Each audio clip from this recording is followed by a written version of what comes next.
अस्सलाम वालेकुम dear student. आज हम बात करेंगे, कोर्स नेम है फाइनेंशियल रिपोर्टिंग 2, टॉपिक का नाम है टैक्सेशन। आज का हमारा आईएएस है आईएएस 12।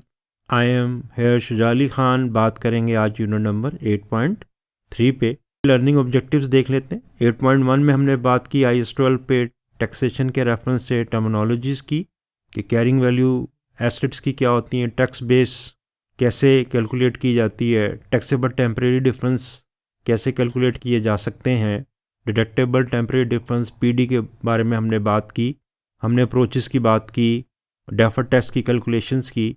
8.2 में हमने बात की एंट्रीज़ की, करंट टैक्सेशन की, अंडर और प्रोविजंस की, टैक्स के बारे में, deferred tax expense and deferred tax liabilities के बारे में बात की। आज हम बात करेंगे 8.3 एप्लीकेशन ऑफ आईएएस 12 पे। आज जो हमने यूनिट नंबर 8.1 8.2 में पढ़ा उसको हम एप्लीकेशन में लेकर आएंगे कि न्यूमेरिकली हम कैसे इसको एड्रेस करेंगे, हल करेंगे। और हमारा ऑब्जेक्टिव दो ही होंगे, एक करंट टैक्स की कैलकुलेशन और एक डेफर्ड टैक्स की कैलकुलेशन। 8.1 में फ्लो चार्ट क्या होगा with reference to IAS 12 taxation at your level. आपके लेवल पे ये कैसे हम चलेंगे या चल रहे हैं। तो उम्मीद है कि आपने अपनी नोटबुक पे ये फ़्लो चार्ट प्रिपेयर कर लिया होगा अब तक, और बेहतर तो ये है कि आप इसको ज़ुबानी बना लिया करें ताकि आपको इसका फ़्लो पता चल सके। हमने बात की दो चीज़ों के ऊपर, एक इनकम टैक्स के ऊपर और एक डेफर्ड टैक्स के ऊपर। इनकम टैक्स में हमने बात की accounting entries with reference to current tax, under provision, over provision की, और बैलेंस शीट। और डेफर्ड टैक्स के बारे में हमने बात की बैलेंस शीट अप्रोच और इनकम स्टेटमेंट अप्रोच की वर्किंग्स की, कि डेफर्ड टैक्स क्यों क्रिएट होता है, टेम्परेरी डिफरेंस की वजह से क्रिएट होता है। और टेम्परेरी डिफरेंस दो तरह के होते हैं, एक को टैक्सेबल टेम्परेरी डिफरेंस कहते हैं जिसको टीडीडी कहते हैं, और एक को डिडक्टेबल टेम्परेरी डिफरेंस कहा जाता है जिसको डीडीटी कहते हैं। टीटीडी जो है वो अराइज होते हैं most of the time balance sheet की एसेट साइड से when carrying value of the asset is greater than tax base. Carrying value tax base से ज़्यादा है आपके एसेट की और लाइबिलिटीज़ की, तो डेफर्ड टैक्स एक्सपेंस और डेफर्ड टैक्स लाइबिलिटी एग्जिस्ट करती है। When carrying amount value less है टैक्स बेस से तो डीडीटी अराइज होते हैं और उससे निकलता है deferred tax asset and deferred tax income. तो ये हम डिटेल में बात कर चुके हैं 8.1 में। हम बात कर चुके हैं 8.1 में अप्रोचेस कैसे यूज़ की जाएंगी for the calculation of deferred tax. जैसे कि आप बैलेंस शीट अप्रोच है, एक को इनकम स्टेटमेंट अप्रोच कहते हैं। जो इलस्ट्रेशन हम आज करेंगे उसमें हम इन दोनों अप्रोचेस को यूज़ करके डेफर्ड टैक्स कैलकुलेट करेंगे, प्लस करंट टैक्स को भी कैलकुलेट किया जाएगा। तो बैलेंस शीट अप्रोच में आपको वर्कशीट बनानी पड़ेगी, एसेट लाइबिलिटीज़ लिख लेंगे आप, आइडेंटिफाई टैक्सेबल टेम्परेरी डिफरेंस करेंगे, आइडेंटिफाई डिडक्टेबल टेम्परेरी डिफरेंस करेंगे, कैलकुलेट करेंगे, प्लस स्टेप नंबर 4 आइडेंटिफाई करेंगे पीडी। स्टेप नंबर 5 में आप deferred tax liability from TDD calculate करेंगे। स्टेप नंबर 6 में आप कैलकुलेट करेंगे deferred tax asset from D से। देन आप स्टेप नंबर 7 में कैलकुलेट करेंगे net deferred tax liability asset, और स्टेप नंबर 8 में लेस करेंगे ओपनिंग डेफर्ड टैक्स का balance if you have any. Then आप कैलकुलेट करेंगे deferred tax expense income for the year. Income statement approach में adjusted profit calculate करेंगे from the accounting record से और उस पर टैक्स रेट अप्लाई करेंगे। उसमें प्लस आप करंट टैक्स कैलकुलेट करेंगे। दोनों का जो डिफरेंस होगा adjusted accounting profit into tax rate minus taxable profit into tax rate का जो डिफरेंस होगा वो डेफर्ड टैक्स एक्सपेंस और income for the year calculate हो जाएगी। Focus today is a day on IAS 12 की एप्लीकेशन पे आज हम बात करेंगे। कम्प्रीहेंसिव इलस्ट्रेशन बनाई गई है आपके लिए ताकि आप इसी कम्प्रीहेंसिव क्वेश्चन के थ्रू जो है वो डेफर्ड टैक्स का साइकिल, करंट टैक्स का साइकिल सीख सकें। तो ईयर 1 टू ईयर 5 ये डाटा आपके पास गिवन है। अगर आप ईयर 1 को अच्छे तरीके से कर लेते हैं तो ईयर 2, ईयर 3, ईयर 4, ईयर 5 का साइकिल जो है वो आपका deferred tax plus current tax का ईजिली कैलकुलेट हो जाएगा। प्लस आपकी अंडरस्टैंडिंग भी इलस्ट्रेशन से, इस कम्प्रीहेंसिव क्वेश्चन से इंक्रीज़ होगी। सबसे पहले एसेट्स को पढ़ते हैं। प्लांट एट कॉस्ट आपके पास दिया हुआ है, फर्नीचर एट कॉस्ट दिया हुआ है, motor van at cost given है, प्रीपेड इंटरेस्ट गिवन है, एक्रूड इंटरेस्ट रिसीवेबल गिवन है, R&D का हेड दिया हुआ है। ये तमाम आपके एसेट्स गिवन हैं, जबकि आपके पास लाइबिलिटीज़ में एक्रूड सैलरीज गिवन है, provision for warranty, provision for plenty, advance rental income, tax rate given है। हम आज ईयर 1 पे बात करेंगे और आने वाले दिनों में हम बात करेंगे ईयर 2 एंड सो ऑन। तो अदर डाटा आपके पास गिवन है, काउंटिंग प्रॉफिट आपके पास गिवन है, डोनेशन एक्सपेंस डिसअलाउड है, ये पीडी है, इसको पीडी आप लिख सकते हैं। इन्वेस्टमेंट इनकम का पीडी है, ये एग्जाम्प्ट है, हम अज्यूम कर रहे हैं। अंडर ओवर प्रोविजन के बारे में बात की गई है, ईयर 1 में नॉट एप्लीकेबल है, जबकि ईयर 2 3 में अंडर प्रोवाइड किया गया है, 3 में भी अंडर प्रोवाइड है, 4 में ओवर प्रोविजन शो हो रही है और 5 में भी ओवर प्रोविजन शो की जा रही है विद रेफरेंस टू टैक्सेशन। तो ये क्वेश्चन जो कम्प्रीहेंसिव क्वेश्चन दिया हुआ है, इसको आप अच्छे तरीके से ईयर 1 के रेफरेंस से आज हम देखेंगे। अदर इन्फॉर्मेशन, प्लांट के बारे में उसने डेप्रिसिएशन बताई है 10%, प्लांट के सामने डेप्रिसिएशन, अकाउंटिंग डेप्रिसिएशन 10%, 3 लाख के सामने 10% लिख दें। और टैक्स बेस के लिए जो उसने आपको रेट बताया 25% स्ट्रेट लाइन मेथड, तो टैक्स पर्पज़ के लिए 25% को याद रखिएगा। फर्नीचर के लिए 20% टैक्स अकाउंटिंग डेप्रिसिएशन है, जबकि टैक्स रेट जो है 10% है straight line method again. Motor van के लिए वो कहता है 20% है straight line for accounting purposes and for tax purposes not allowable as per tax authority. तो मोटर वैन जो है उसके ऊपर डेप्रिसिएशन अलाउ नहीं कर रहा। अक्रूवल एंड प्री पेमेंट्स के बारे में वो कहता है कि अकाउंट फॉर व्हेन पेड और रिसीव फॉर टैक्स पर्पज़, के टैक्स पर्पज़ के लिए हम accrual with reference to income and expense उस सूरत में रिकॉर्ड करेंगे जब वो पेड और रिसीव्ड होगा। R&D के बारे में इंफॉर्मेशन दी गई है कि whole amount in the first year आप अकाउंट फॉर करेंगे for tax purposes and for accounting purposes जो है वो ओवर 5 ईयर करेंगे। तो ये डाटा भी अपने पास लिख लें ताकि जब आप इसकी एप्लीकेशन में जाएं तो कैलकुलेशन आसान हो। रिक्वायरमेंट देखते हैं, identify the taxable temporary differences, TDD calculate करने हैं और डिडक्टेबल टेम्परेरी डिफरेंसेस कैलकुलेट करने हैं, दैट इज़ DDT। नंबर 2 पे आइडेंटिफाई करना है PD। नंबर 3 में करना है calculate deferred tax income and expense for the year. Number 4 में करना है calculate deferred tax liability asset for the year. Number 5 पे करना है calculate current tax for the year. Number 6 पे करना है आपकी रिक्वायरमेंट है prepare disclosure for the taxation. Number 7 पे करना है prepare reconciliation for the taxation. And number 8 and the last one will be the past journal entries क्या होंगी for current taxation and for deferred tax plus under over provision के बारे में। तो ये रिक्वायरमेंट्स थी जो कि 8 रिक्वायरमेंट आपको नज़र आ रही हैं। ये आपके पास वर्कशीट मैंने आपको बना के दी है, इसको आप अपनी नोटबुक पे रिकॉर्ड कर लें, लिख लें। सबसे पहले एसेट्स की लिस्ट जो कि क्वेश्चन में डिस्कस की गई है उसको आप लिस्ट डाउन कर लें। Plant, furniture, motor van, prepaid, rent या इंटरेस्ट, एक्रूड इंटरेस्ट, R&D, ये सारे आपके पास 2 4 6 एसेट्स बताए गए थे क्वेश्चन के अंदर। लाइबिलिटीज़ 4 दी हुई थी जिसमें accrued salaries, provision for warranty, provision for plenty, advance rental income के बारे में बात की गई थी। Deferred tax, deferred liability TDD से अराइज होगा। डेफर्ड टैक्स एसेट हमने बात की थी कि DTD से अराइज किया जाएगा। नेट डेफर्ड टैक्स लाइबिलिटी, इन दोनों का डिफरेंस होगा, इसमें से ओपनिंग डेफर्ड टैक्स लाइबिलिटी आप लेस कर देंगे और deferred expense income for the year calculate हो जाएगी। अगर आपके पास ये वर्कशीट बन गई है तो इसके हेड होंगे सबसे पहले कैरिंग वैल्यू, दूसरा हेड होगा टैक्स बेस, तीसरा मेन हेड होगा टेम्परेरी डिफरेंस, फोर्थ हेड होगा टैक्सेबल टेम्परेरी डिफरेंस जिसे हम TDD कहते हैं, देन डिडक्टेबल टेम्परेरी डिफरेंसेस जिसे हम DDT कहते हैं, एंड परमानेंट डिफरेंसेस। तो ये शीट अगर आप बना लें और एसेट लिस्ट डाउन कर लें तो आपका आधे से ज़्यादा काम कंप्लीट हो जाएगा।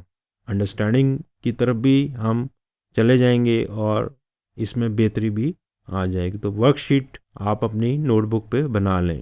कैरिंग वैल्यू, टैक्स बेस के बारे में हमने बात की थी। कैरिंग वैल्यू वो वैल्यू होती है जो अकाउंटिंग कट से आती है, जबकि टैक्स बेस वो वैल्यू होती है जो टैक्स अथॉरिटीज़ एट्रीब्यूट करती है आपके एसेट लाइबिलिटीज़ को। यानी आपकी नज़र में आपके एसेट लाइबिलिटीज़ क्या हैं और टैक्स अथॉरिटीज़ की नज़र में आपकी एसेट लाइबिलिटीज़ की क्या पोजीशन है, जिसे हम कहते हैं TB, तो CV और TB जो है वो आप पहले कैलकुलेट करेंगे। प्लांट की डेप्रिसिएशन के बारे में उसने बताया था कि अकाउंटिंग डेप्रिसिएशन प्लांट के ऊपर 10% है, जबकि टैक्स रेट 25% है। तो अब आप इसमें वैल्यूज़ प्लेस करेंगे। 3 लाख का प्लांट नज़र आ रहा है, तो 3 लाख का 10% आप लेस कर दें, फर्स्ट ईयर है, तो आप इसके सामने लिखेंगे 2,70,000, प्लांट के सामने कैरिंग वैल्यू 270।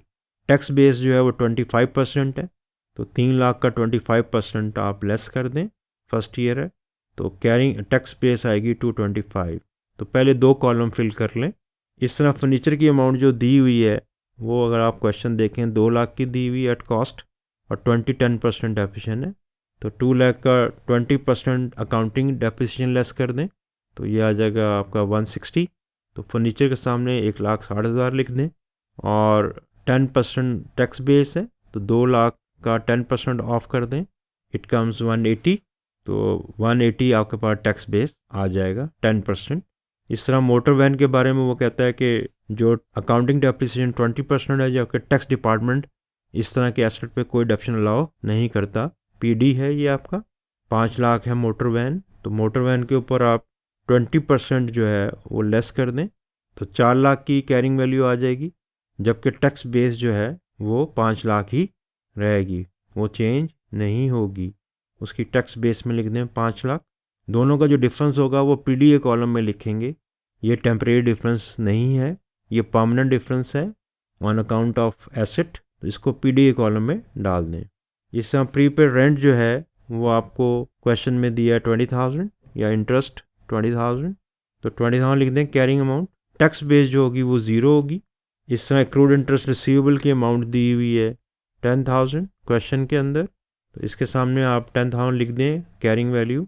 टैक्स बेस इसकी 0 होगी, क्योंकि टैक्स डिपार्टमेंट इसको टैक्सेबल उस सूरत में बनाएगा, इसको इनकम जब वो रिसीव करेंगे आप, रिसीट के ऊपर है, रिसीट एंड पेमेंट के ऊपर है, तो टैक्स बेस 0 होगी। R&D के बारे में उसने कहा था कि आप अमोटाइज करेंगे ओवर 5 ईयर, और टैक्स डिपार्टमेंट पहले साल में ही सारे का सारा अकाउंट फॉर कर देगा। 50,000 को 5 ईयर पर डिवाइड करें, इट कम्स 10,000, तो आपके पास कैरिंग वैल्यू आएगी इस एसेट की 40,000। टैक्स बेस जो होगी वो सारा आपने एक्सपेंस आउट कर दिया for tax point of view से, तो टैक्स बेस 0 आएगी। तो ये हमारे एसेट्स की कैरिंग वैल्यू और टैक्स बेस हमने पहले 2 कॉलम फिल कर लिए। लाइबिलिटीज़ पे चलते हैं। आपकी क्रूड लाइबिलिटीज़ जो क्वेश्चन में गिवन थी 2,000 की, कैरिंग वैल्यू 2,000 लिख दें, ब्रैकेट में लिख दें, से माइनस में लिख दें, लाइबिलिटीज़ माइनस में आती हैं। टैक्स बेस इसकी एक्रूड लाइबिलिटी की 0 होगी, क्योंकि tax department receipt and payment पे अकाउंट बना रहा है, हम अज्यूम कर रहे हैं, तो टैक्स पॉइंट ऑफ व्यू से ये एक्सपेंस अभी आपने क्लेम नहीं किया होगा, 0 tax base. Provision for warranty की अमाउंट जो गिवन है क्वेश्चन के अंदर, वो आपके पास 3,000 दी हुई है लाइबिलिटी, कि आप प्रोविजन प्रोवाइड कर रहे हैं 3,000 की, लेकिन टैक्स डिपार्टमेंट उसको for the time being allow नहीं कर रहा, वो पेमेंट पे आपको एक्सपेंस क्लेम करवाएगा, इसकी टैक्स बेस 0 होगी। प्रोविजन फॉर प्लेंटी जो है वो आपने जो बैलेंस शीट में दी हुई है वो 5,000 दी हुई है, 5,000 लिखते हैं माइनस में। ये भी आपका PD है, प्लेंटी को टैक्स डिपार्टमेंट अलाउ नहीं करता, तो इसको PD में डाल दें। साथ ही 2 PD आपके निकल आए, एक मोटर वैन की डेप्रिसिएशन 1 लाख और एक PD प्लेंटी का 5,000। एडवांस रेंटल इनकम जो आपने बुक की है एज ए लाइबिलिटी वो 6,000 की है, ब्रैकेट में लिख दें कैरिंग अमाउंट। टैक्स डिपार्टमेंट जो है उसके मुताबिक इसकी जो टैक्स बेस होगी वो 0 होगी, क्योंकि वो तो इस सारी एडवांस रेंट को एज ए इनकम बुक कर चुका होगा। तो टैक्स की बैलेंस शीट में आपकी जो टैक्स पॉइंट ऑफ व्यू से जो बैलेंस शीट बनेगी उसमें एडवांस रेंटल इनकम 0 होगी। तो ये आपने पहले 2 कॉलम फिल कर लिए होंगे। अब आपने इसमें से TD निकालना है, टेम्परेरी डिफरेंस। PD हमने अलग कर लिए, बाकी जितने भी हैं वो सब टेम्परेरी डिफरेंस होंगे। तो अगर हम ये कॉलम बनाना चाहें टेम्परेरी डिफरेंस का, तो पहले केस में 270 माइनस 225 45 TD में लिख दें। फिर 160 हमने कहा था फर्नीचर की कैरिंग वैल्यू है, जबकि टैक्स बेस 180 है, 20,000 लिख दें माइनस में। मोटर वैन के बारे में हमने एक बात की थी कि इसकी जो डेप्रिसिएशन है वो डिसअलाउड है, इस तरह के एसेट के ऊपर टैक्स डिपार्टमेंट को डेप्शन ना आज ना आने वाले दिनों में अलाउ कर रहा है। ये PD है, इसको PDA कॉलम में लिख दें 1 लाख। हमने कैरिंग वैल्यू 4 लाख लिखी थी और टैक्स बेस 5 लाख लिखी थी, तो 1 लाख PD में लिख दें। प्रीपेड रेंट के बारे में हमने कहा था कैरिंग वैल्यू 20,000 है, जबकि टैक्स बेस 0 है। Temporary difference 20,000। एक्रूड इंटरेस्ट के बारे में हमने कहा था कैरिंग अमाउंट 10,000 है, टैक्स बेस 0 है, अगेन टेम्परेरी डिफरेंस है। R&D के बारे में हमने कहा था कैरिंग वैल्यू 40,000 है और टैक्स बेस 0 है, अगेन टेम्परेरी डिफरेंस। लाइबिलिटीज़ पे आ जाएं। एक्रूड सैलरीज के बारे में आपने कहा था -2,000, टैक्स बेस 0 है, TD आपके पास आ जाएगा 2,000 माइनस में। प्रोविजन फॉर वारंटी के बारे में आपने कहा था जो आपने प्रोवाइड की थी एज पर अकाउंटिंग रिकॉर्ड्स 3,000 की माइनस में लाइबिलिटी शो की हुई थी, जबकि टैक्स बेस 0 है। अगेन TD साथ साथ लिखते जाएं, शीट फिल करते जाएं, very easy task. Advance rental income के बारे में हमने कैरिंग अमाउंट लिखी थी 6,000 माइनस में, जबकि इसकी टैक्स बेस टैक्स के पॉइंट ऑफ व्यू 0 है। आपका TD आ जाएगा गेन। तो ये 3 कॉलम जो हैं आपके अब तक बन चुके हुए हैं। पहला कॉलम कैरिंग वैल्यू का, दूसरा कॉलम टैक्स बेस का, तीसरा कॉलम TD का, टेम्परेरी डिफरेंस। PD को हमने अलग कर दिया। इसमें 2 PD थे, एक मोटर वैन की डेप्रिसिएशन PD थी और इसमें एक प्लंटी की जो वैल्यू थी जो कि टैक्स डिपार्टमेंट कभी भी अलाउ नहीं करेगा, ना आज ना आने वाले सालों में, वो भी आपका PD था, उसको PD में लिखेंगे। बल्कि 4 कॉलम आपने इस शीट के फिल कर लिए होंगे। अब जो TD आपने कैलकुलेट कर लिया, टेम्परेरी डिफरेंस कैलकुलेट कर लिया, ये फर्स्ट के अंदर बैलेंस शीट अप्रोच कर रहे हैं, तो इसमें से हमने TDD कैलकुलेट करना है, DTD कैलकुलेट करना है, deductible temporary difference and taxable temporary difference. Very easy step. हमने बात की थी कि TD क्या होते हैं, कैरिंग वैल्यू जब ग्रेटर और टैक्स बेस के, तो इसको TD में डाल दें वैल्यूज़ को, और जब टैक्स बेस जहाँ कैरिंग वैल्यू से ज़्यादा है वहाँ DTD में उसे प्लेस कर दें। तो सिंपल आप ये कह सकते हैं, अगर मैं प्लस माइनस में इसको बोलूँ, डियर स्टूडेंट के जो प्लस वाले हेड्स हैं उनको TTD में डाल दें और जो माइनस वाले हेड हैं उनको DTT में डाल दें, तो आपके पास ये शीट कंप्लीट हो जाएगी 70%। तो डालते जाएं। पहला आपने TD था 45 कहाँ आएगा, TDD में डाल दें। फिर 20,000 माइनस में नज़र आ रहा है आपको, तो जहाँ भी आपको माइनस मिले वो DDT में प्लेस कर दें, ये DDT में जाएगा। तीसरा वाला तो PD है 1,00,000, फिर TD है 20,000 प्लस, तो TDD में डाल दें। 10,000 है प्लस, तो TDD में डाल दें। 40,000 है प्लस R&D का, TDD में प्लेस कर दें, तो ये कॉलम TDD का बन जाएगा। इस तरह -2,000 है, इसको DDT में प्लेस कर दें। हमने बात की थी जो प्लस में होंगे वो TDD में प्लेस किए जाएंगे, जो माइनस में होंगे उन्हें हम DTD में प्लेस करेंगे। प्लस PD हम पहले ही बना चुके हुए हैं उसका कॉलम। फिर प्रोविजन फॉर वारंटी माइनस में है 3,000, TD टेम्परेरी डिफरेंस, ये कहाँ जाएगा डियर स्टूडेंट, ये DDT में प्लेस कर दें कॉलम में। फिर 6,000 माइनस में है on account of advance rental income, तो ये भी आपका माइनस में है, टेम्परेरी डिफरेंस है, टैक्स बेस ज़्यादा है, तो DDD में डाल दें। तो कुछ TTD कैलकुलेट हो गए, कुछ DTD कैलकुलेट हो गए और कुछ PD। हमारे 4 हेड ऐसे हैं जो TDD में फॉल करेंगे, हमारे 5 हेड ऐसे हैं जो DDT में फॉल करेंगे, और हमारे 2 हेड ऐसे हैं जो PD में फॉल करेंगे। तो 4, 5 और 2 टोटल 11 हेड हैं इस शीट के ऊपर। तो शीट बनाना जो है वो एक आर्ट है। अगर शीट आपने अच्छी बना ली तो आप समझेंगे आपने आधा काम कर लिया डेफर टैक्स के कॉन्टेक्स्ट में। अब आप टैक्सेबल टेम्परेरी डिफरेंस जो आपका कॉलम है, हमने बात की थी कि defer tax expense liability arise होता है TDD से, और डिडक्टेबल टेम्परेरी डिफरेंस से defer tax asset and income create होती है। PD डेफर टैक्स में कुछ कंट्रीब्यूट नहीं करता, तो TDD के कॉलम को ऐड कर लें, इट कम्स 115। DDT के कॉलम को ऐड कर लें, इट कम्स 31 माइनस में। तो एक प्लस में है 1,15,000, दैट वुड बी TDD, और 31,000 माइनस में है ऑन अकाउंट ऑफ DDT। हमने बात की थी यूनिट नंबर 8.1 में 8.2 में कि जो defer tax expense liability arise होगी वो TDD से अराइज होगी, जबकि defer tax asset income arise किया जाएगा होगा DDT से। तो डियर स्टूडेंट, अगर अब यहाँ तक हम स्टेटमेंट को देखें, इस शीट को देखें, वर्कशीट को, तो नेट क्या होगा, क्वेश्चन ये है। तो नेट होगा नेट डेफर टैक्स लाइबिलिटी। क्योंकि DDD ज़्यादा है ना, TDD जो है एक 15 है, जबकि DDT जो है वो 31 है। तो जब हम इसको नेट ऑफ करेंगे टैक्स रेट अप्लाई करके, तो हमारे पास net deferred tax liability arise होगी।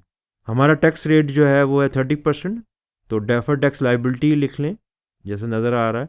TDD 115 into 30%, it comes 34,500। Deferred tax asset on account of DTD 31,000 into 30%, it comes 9,300.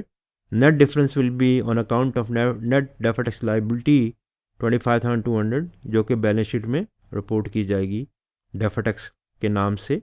इसमें लेस कर देंगे ओपनिंग डेफर्ड टैक्स लाइबिलिटी। इस केस में ईयर 1 है, ओपनिंग बैलेंस 0 होगा, तो deferred tax expense for the year और इनकम फॉर द ईयर आ जाएगी 25,200। तो इस केस में प्लस में है तो डेफर्ड एक्सपेंस आ जाएगा फॉर द ईयर 25,200। तो ये शीट आपकी कंप्लीट हो जाएगी।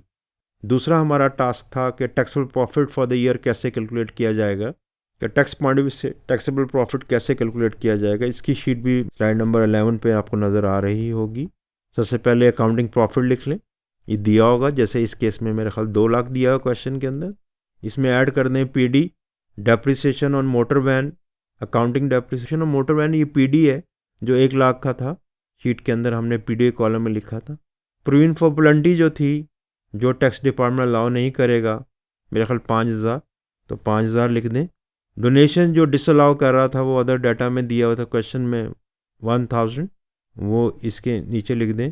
शीट भी साथ बन जाएगी और वैल्यूज़ भी असाइन हो जाएंगी और समझ भी आ जाएगी। इन्वेस्टमेंट इनकम के बारे में हमने बात की थी कि टैक्स डिपार्टमेंट इसको एग्जेम्प्ट कर रहा है, डिसअलाउ कर रहा है। इनकम का PD था, और ये इन्वेस्टमेंट इनकम जो क्वेश्चन में दी हुई थी वो थी 1,000 की विद रेफरेंस टू इनकम, तो वो आप लेस कर देंगे। तो एक्सपेंस का PD ऐड करेंगे, 3 एक्सपेंस के PD थे, और इनकम का जो PD है वो लेस करेंगे, तो आपके पास एडजस्टेड अकाउंटिंग प्रॉफिट आ जाएगा, जो रेड कलर में आपको नज़र आएगा जब हम इसमें वैल्यूज़ पुट करेंगे, इसके सोल्यूशन की तरफ जाएंगे।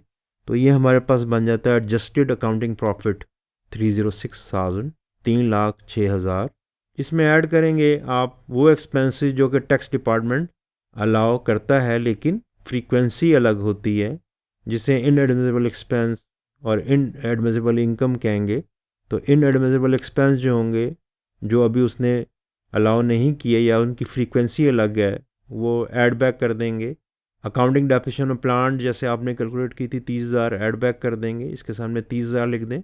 अकाउंटिंग डेप्रिसिएशन ऑन फर्नीचर आपने कैलकुलेट की थी 40,000, ऐड बैक कर देंगे।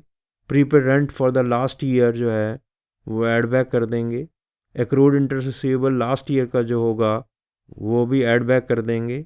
अमोर्टाइजेशन ऑफ ब्रांड जो थी 10,000 लिख देंगे, आपने 50,000 को अमोर्टाइज करना है over 5 year. Accrued salaries this year की जो थी वो ऐड बैक कर देंगे। Provision for warranty this year की जो थी 3,000 वो ऐड बैक कर देंगे। Advance rental income this year की जो थी वो ऐड बैक कर देंगे। तो ये लफ्ज़ भी आपने लिखने हैं शीट के अंदर जब आप taxable profit for the year calculate करें, कि for the year, for last year जो एक्सपेंस होंगे जो टैक्स डिपार्टमेंट ने अलाउ किए थे या जो इनकम डिसअलाउ की थी फॉर टाइम बीइंग, उसे आप लेस कर देंगे। अकाउंटिंग डेप्रिसिएशन ऑन प्लांट आपने ऐड भी बैक किया था, और टैक्स डेप्रिसिएशन ऑन प्लांट जो था जो कि 75,000 था वो लेस कर देंगे। जो टैक्स डेप्रिसिएशन ऑन फर्नीचर था 20,000 वो भी लेस कर देंगे, 20,000 लिख लें इसके सामने। Prepaid rent for this year, क्योंकि टैक्स वाले ने लेस किया हुआ था तो आप भी लेस कर देंगे, क्योंकि आप अपने प्रॉफिट से टैक्स के प्रॉफिट की तरफ जा रहे हैं, तो जो काम उसने किए हुए हैं अपने अकाउंटिंग प्रॉफिट में से आप वो काम करेंगे। तो prepaid rent for this year, जो लास्ट ईयर का प्रीपेड रेंट होगा वो ऊपर आएगा, जो दिस ईयर का प्रीपेड रेंट होगा वो नीचे आएगा, लेस करेंगे। इस तरह जो एक्रूड इंटरेस्ट रिसीवेबल होगा लास्ट ईयर का वो ऊपर लिखेंगे, जो एक्रूड इंटरेस्ट रिसीवेबल होगा दिस ईयर का वो नीचे लिखेंगे, क्योंकि आपने इनकम बुक की हुई है, उसने इनकम बुक नहीं की हुई, इसलिए आप अपने प्रॉफिट से उसके प्रॉफिट की तरफ जा रहे हैं। तो जो इनकम आपने ऐड की हुई है वो लेस कर देंगे। इस तरह R&D जो उसने पेमेंट के ऊपर फुल बुक किया हुआ है टैक्स पॉइंट ऑफ व्यू से 50,000 वो लेस कर देंगे। एक्रूड सैलरी लास्ट ईयर की जो होगी वो लेस कर देंगे। Provision for warranty last year की जो होगी वो लेस कर देंगे। Advance rental income last year की जो होगी वो लेस कर देंगे। तो अगर इस शीट को आप देखें तो आपने अकाउंटिंग प्रॉफिट 2 लाख लिखा होगा जो क्वेश्चन में गिवन था। वेरीफाई कर लें अमाउंट। जो पीडी था 1 लाख रुपए एडप्शन ऑन मोटर वैन जो कि टैक्स डिपार्टमेंट ने डिसअलाउ किया था, वो ऐड बैक किया होगा आपने। फिर 5,000 आपने provision for plenty add back की होगी, दिस इज आल्सो पीडी। फिर डोनेशन आपने 1,000 की जो थी वो ऐड बैक की होगी। जो इन्वेस्टमेंट इनकम थी जो एग्जेम्प्ट थी for tax point of view वो लेस की होगी।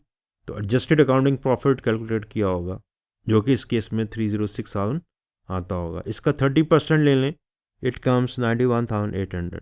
तो अगर मैं अपने प्रॉफिट को एडजस्ट करूं विद रेफरेंस टू पीडी, क्योंकि पीडी का एडवांटेज हमें कभी नहीं मिलेगा आने वाले दिनों में, सालों में, इसलिए हम इसका 30% एडजस्टेड अकाउंटिंग प्रॉफिट का लेंगे।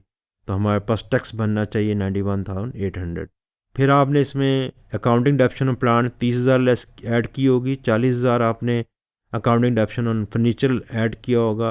Prepaid rent for the last year आपने ऐड किया। Accrued interest receivable last year आपने ऐड किया होगा, 0 है इस केस में क्योंकि लास्ट ईयर तो अभी ये फर्स्ट ईयर है। अमोर्टाइजेशन ऑफ ब्रांड अकाउंटिंग की 10,000 ऐड की होगी। Accrued salary for this year आपने ऐड बैक की होगी। Provision for warranty this year add back की होगी। Advance rental income for this year add back की होगी। इस तरह डेप्शन ऑन प्लांट 75,000 लेस किया होगा। फिर आपने टैक्स डेप्रिसिएशन फर्नीचर 10,000 लेस किया होगा, टैक्स डेप्रिसिएशन फर्नीचर। फिर prepaid rent for this year आपने 10,000 लेस किया होगा, prepaid rent for the year. फिर आपने accrued interest receivable this year आपने लेस किया होगा, accrued interest receivable this year less किया होगा। फिर आपने एक्रूड सैलरीज लास्ट ईयर की लेस की होंगी 0, provision for warranty last year की 0, advance rental income last year 0। Prepaid rent कितना दिया हुआ आपके पास 20,000 है, तो 20,000 आपने लेस किया होगा, आपके पास टैक्सेबल प्रॉफिट आ जाएगा। और टैक्स डेप्रिसिएशन ऑन फर्नीचर कितनी है, फर्नीचर के पॉइंट ऑफ व्यू से टैक्स डेप्रिसिएशन वो भी 20,000 है। तो टैक्स डेप्रिसिएशन ऑन फर्नीचर 20,000 आपने लेस की होगी। और prepaid rent for this year 20,000 आपने लेस किया होगा, तो आपके पास टैक्सेबल प्रॉफिट आ जाएगा।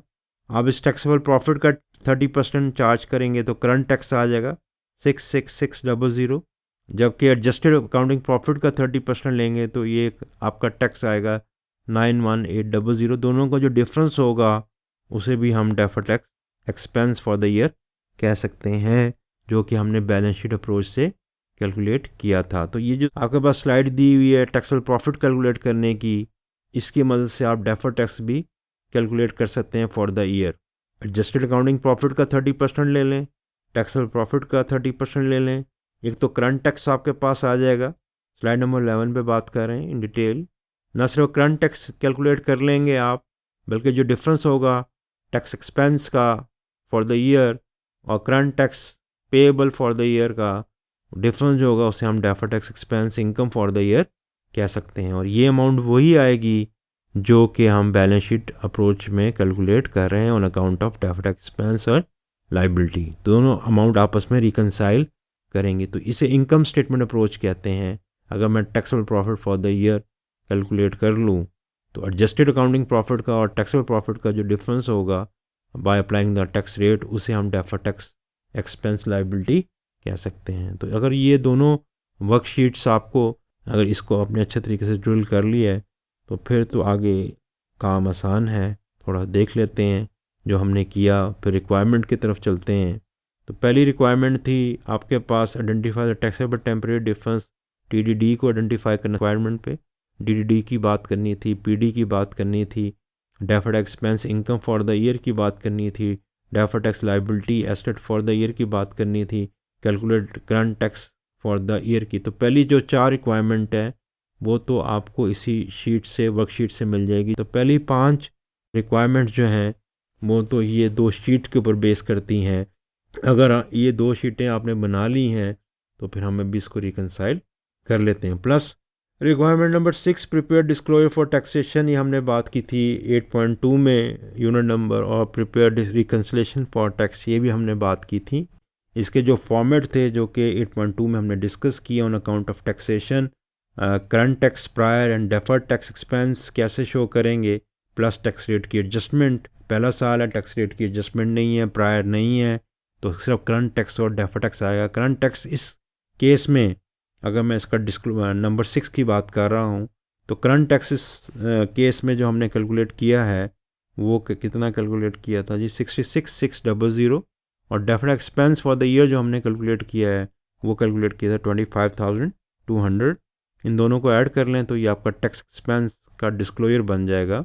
तो साथ डिस्क्लोजर बना लें। और रिकन्सिलेशन की टेक्निक जो है वो तो सिंपल है कि जो भी अकाउंटिंग प्रॉफिट है उस पर टैक्स रेट अप्लाई करके अकाउंटिंग टैक्स निकाल लें।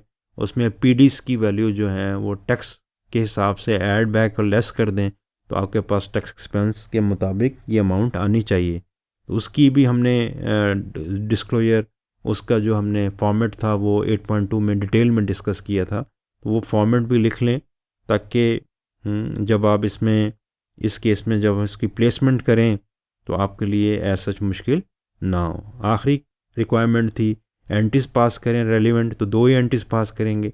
एक करंट टैक्स की एंट्री पास करेंगे, income expense dash current to income tax provision, जो कि आएगी 66600, और दूसरी जो डेफर्ड टैक्स आपने प्रोवाइड किया फॉर द ईयर उसकी एंट्री पास करेंगे deferred expense to deferred tax liability, और वो आएगी 25,200। तो ये एंट्रीज वाला रिक्वायरमेंट भी आपकी इजीली हो जाएगी। बाकी 6-7 की जो रिक्वायरमेंट है वो यूनिट नंबर 8.2 में हमने इसका फॉर्मेट डिस्कस किया था। तो ये कम्प्रीहेंसिव क्वेश्चन है जो कि ईयर 1 को डिस्कस कर रहा है with reference to current taxation, with reference to deferred tax expense and liability, with reference to entries, with reference to format reconciliation के और करंट टैक्स के। तो 8 रिक्वायरमेंट्स हैं इस क्वेश्चन की जो कि हमने डिस्कस की। अब हम इसका सलूशन देखते हैं। उम्मीद है कि आपने ये रिक्वायरमेंटें साथ साथ फिल कर ली होंगी। तो पहली रिक्वायरमेंट की तरफ चलते हैं। ये इसका आउटकम है जो आपके पास आपकी अपनी नोटबुक में भी नज़र आ रहा होगा। आपने ये शीट इस तरह बनाई होगी, कैरिंग वैल्यू दी हुई, tax base, temporary difference, taxable temporary difference, deductible temporary difference and PD. हमने बात की थी कि प्लांट की जो कैरिंग वैल्यू ज़्यादा है टैक्स बेस से तो टीडी होगा, देन अगेन टीडी होगा, देन पीडी आपने प्लेस किया होगा, देन आपने टीडी प्रीपेड रेंट का या इंटरेस्ट का बुक किया होगा, एक्रूड इंटरेस्ट रिसीवेबल का आपका टीडी है, क्योंकि कैरिंग वैल्यू टैक्स बेस से ज़्यादा हैं। तो जो कैरिंग वैल्यू टैक्स बेस से ज़्यादा हैं उसे हम कहते हैं टेम्परेरी डिफरेंस। ये प्लस में भी हो सकते हैं और ये माइनस में भी हो सकते हैं। और वो खर्चे वो एक्सपेंस जिसको टैक्स डिपार्टमेंट परमानेंट बेसिस पे डिसअलाउ करता है उसे पीडी कहते हैं। तो ये शीट जब हम डिस्कस कर रहे थे तो ये शीट आपकी इस तरह का आउटकम नज़र आ रहा होगा। तो इस शीट को आप हमेशा देखें, याद रखें, और आने वाले यूनिट में भी हम इसके ऊपर डिस्कशन करेंगे। ईयर 2, ईयर 3, ईयर 4 वाइज कोशिश करेंगे कि इस क्वेश्चन को 5 टाइम्स रिपीट करें, ड्रिल करें, ताकि आपका टैक्सेशन का साइकिल, उसके डिस्क्लोजर्स, उसकी लॉजिक किसी हद तक क्लियर हो जाए। वही शीट जो हमने बोली थी और आपने बनाई थी वो आपके सामने नज़र आ रही है। बैलेंस शीट अप्रोच रिकंसाइल कर लें आप, इसीलिए पॉज दिया जाता है, टाइम दिया जाता है कि आप इसको रिकंसाइल कर लें। इस तरह टैक्सेबल प्रॉफिट भी हमने बात की थी कि एडजस्टेड अकाउंटिंग प्रॉफिट आपके पास कैलकुलेट होगा 306, इसका 30% ले लें। देन टैक्सेबल प्रॉफिट जो आपने कैलकुलेट किया है इसका 30% ले लें। दोनों का जो डिफरेंस होगा वो deferred tax expense for the year होगा। इस शीट का फ़ायदा ये है कि आपको दोनों चीज़ें मिल जाती हैं, करंट टैक्स के बारे में भी इंफॉर्मेशन मिल जाती है और डेफर्ड टैक्स के बारे में भी इंफॉर्मेशन मिल जाती है। इसको आप रिकंसाइल कर सकते हैं। एंट्रीज़ की बात की थी हमने, करंट टैक्स की एंट्री करेंगे, income tax expense current to income tax provision. इस केस में जो टैक्सेबल प्रॉफिट था उसका 30% आपने चार्ज किया, it comes 66600। Deferred expense for the year की एंट्री पास करेंगे, deferred expense account to deferred tax liability लिखेंगे, नहीं लाइबिलिटी बोलेंगे, 25,200। आप बैलेंस शीट अप्रोच से भी कैलकुलेट कर सकते हैं और आप इनकम स्टेटमेंट अप्रोच से भी कैलकुलेट कर सकते हैं, लेकिन IAS 12 बैलेंस शीट अप्रोच को देखता है नाउ। अगर आप इसको अकाउंट फॉर्म में देखना चाहें फॉर बेटर अंडरस्टैंडिंग, तो ओपनिंग बैलेंस था 0, क्लोजिंग बैलेंस था इस साल का फर्स्ट ईयर का 25,200 CD, no tax rate adjustment 0 या इंक्रीज़ हुआ है deferred tax expense for the year या डिक्रीज़ हुआ है। इस केस में आपका डेफर्ड एक्सपेंस इंक्रीज़ हुआ है, जो कि रेड में नज़र आ रहा है 25,200। इसकी एडजस्टिंग एंट्री आप करेंगे deferred expense to deferred tax. तो स्टेटमेंट फॉर्म में भी दे सकते हैं, अकाउंट फॉर्म में भी इसको बनाया जा सकता है, जिसमें आप ज़्यादा कंफर्टेबल हों। टैक्स एक्सपेंस का disclosure current, prior, deferred add करेंगे 91,800 total tax expense. Reconciliation accounting profit 2 lakh का, tax effect apply tax rate 30% ले लें 2 लाख का, इट कम 60,000। पीडी ले लें, सारे ऐड कर दें, नेट ऑफ टैक्स यानी प्लेंटी पे टैक्स रेट ले लें, डोनेशन पे टैक्स रेट ले लें, depreciation not allowable in furniture motor van उस पर ले लें 30%, 1 लाख का। इन्वेस्टमेंट इनकम एग्जाम्प्ट थी, इनकम का पीडी था 1000 थी अमाउंट, 30% ले लें। तो ये टैक्स एक्सपेंस जो आपने पीछे डिस्क्लोजर बनाया, ये इसको रिकनसाइल करना चाहिए 91,800। तो पीडी का जितना काम है वो रिकन्सिलेशन में यूज़ होता है, इसको आपने ध्यान में रखना है। शुक्रिया, अपना ख्याल रखिएगा। अल्लाह हाफिज़।